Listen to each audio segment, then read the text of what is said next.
Giving, known as dana in Sanskrit, is built into all aspects of Hindu life. Giving to the holy man, giving to the temple, giving to the astrologer, giving to the teacher, giving to a swami or a satguru for his support over and above all routine giving to his institution. The Tirukural, an ancient South Indian ethical scripture, says, "The foremost duty of family life is to serve duly these five: God, guests, kindred, ancestors, and oneself." This is understood by all Hindus. However, the idea that giving can be a powerful tool for attracting financial abundance is an idea that many Hindus do not have in mind. In 2 verses in its chapter on hospitality, the Tirukural provides compelling reasons for giving. If a man cares daily for those who come to him, his life will never suffer the grievous ruin of poverty. Those who never sacrifice to care for guests will later lament, "We hoarded wealth, estranged ourselves, now none will care for us." Materialistic thinking holds that if we hoard all the wealth we get, we will end up with more riches in life's full season. The Tirukural is saying the opposite. If you use your wealth to help others and care for guests, you will prosper more than if you hoarded it. Why is this? Because if we generously give to others, we will, by karma's unfailing law, attract more wealth into this and future lives. The merit we earn through giving to others comes back to us through attracting abundance in the future. The Tamil word punyavan relates to this idea. It has a double meaning: a person of great religious merit and a lucky person. This concept also appears in astrological readings, in which it is clear that an individual will easily attract abundance because of the good he did in past incarnations, such as in this assessment from a computerized chart. This is an intelligent devotee born to get money effortlessly due to past life merit. Clearly, our ability to attract lasting financial abundance is directly related to the amount of religious merit we have accrued through our previous good deeds. But not all wealth comes through good deeds, and people do become rich in unrighteous ways. The Tirukural speaks of such wealth. A fortune amassed by fraud may appear to prosper, but will all too soon perish altogether. It is easy to see other practical advantages of giving, too. Our reputation grows in the community. Our circle of friends expands. We become someone people want to associate with, want to do business with, and yes, want to give to. That doesn't happen with people who are stingy and selfish. A 3rd verse from the Tirukural shares another secret about giving. Charity's merit cannot be measured by gifts given. It is measured by measuring the receiver's merits. What a brilliant insight, and so counter to common thinking. It is natural to presume that giving $100 would create more merit than giving $50. But the saint tells us it's not just about the money, it's also about the merit of the recipient. Giving a little to a man of great spiritual attainment is more meritorious than giving a lot to an ordinary beggar. My Satguru Sivaya Subramanya Swami spoke of this concept.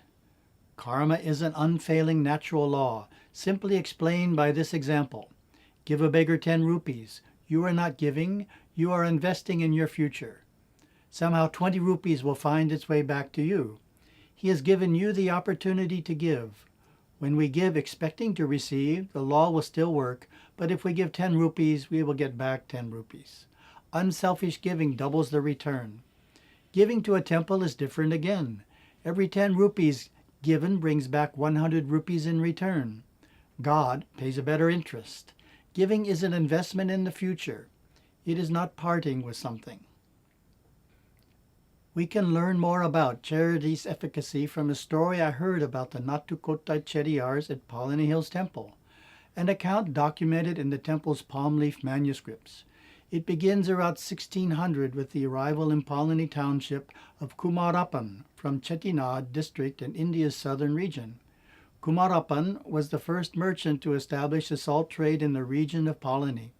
He stayed in the house of the Palani temple priest and operated his business in the nearby street. From the beginning, he marked up his margin of profit by 1/8 and gave the markup as a mahimai offering to the deity of Palani temple, Lord Velayudha. Mahimai is a Tamil word for a donation to charity consisting of a fixed percentage of profit, income, or harvested crops. Kumarappan's donations were used in part to buy food that was prepared by the priest's wife and offered to the deity by the priest. So successful was he that 4 years later he brought 5 more salt traders to Palani. All followed his example of tithing to the temple, and all flourished. News of their success reached the Pandyan king in Madurai, and Isaniya Shivacharya, the king's guru and chief Saivite priest of South India, at whose behest Kumarappan established an annual pilgrimage to Palani, which is popular to this day. How can we determine how much to give to religious endeavors? One guideline for this comes from the Dharma Shastras, which caution that a householder should never give gifts beyond his means, and should not make his family and dependents suffer on account of his generosity. In his Hindu encyclopedia, Swami Harshananda notes that these Shastras suggest 10% of earnings as a general guideline, and they extol giving as a sacred act that helps earn religious merit and conquer greed. Our own Saiva Church has, at its core, a membership that gives 10% of their gross income to the support of our mission, monastery, and monks. But we are not alone. Consider this verse still followed by members of the Gujarat-based BAPS Swaminarayan Sanstha, written some 200 years ago by Bhagwan Swaminarayan. My disciples shall give in donation 1/10 of their income, or food grains, if that be their agricultural income, in the service of Lord Krishna. BAPS is one of Hinduism's most wealthy and dynamic spiritual institutions. How much stronger and more effective would Hinduism be if all Hindus followed these examples and tithe to the institution of their choice? A useful way to assess the extent of one's means to give is to create, if you don't already have one, a detailed monthly household budget showing income in all the major categories of expense, such as rent or mortgage, transportation, food, clothing, and religious giving. No matter if your income is small or large, a valid approach is to start with a modest monthly donation to your favorite religious institution that easily fits into your budget. As that regular giving accrues merit, which in turn attracts more abundance into your life, you will be able to periodically increase the amount of your religious donations up to the ideal of 10%. Some individuals may have the ability to give more than 10%, such as those who are single or those who are self-employed, as exemplified by our salt merchant, Kumarappan. The best way to approach religious giving is to make it the first expense when you receive your paycheck. This has a number of advantages. 1. You do not forget to make your donation.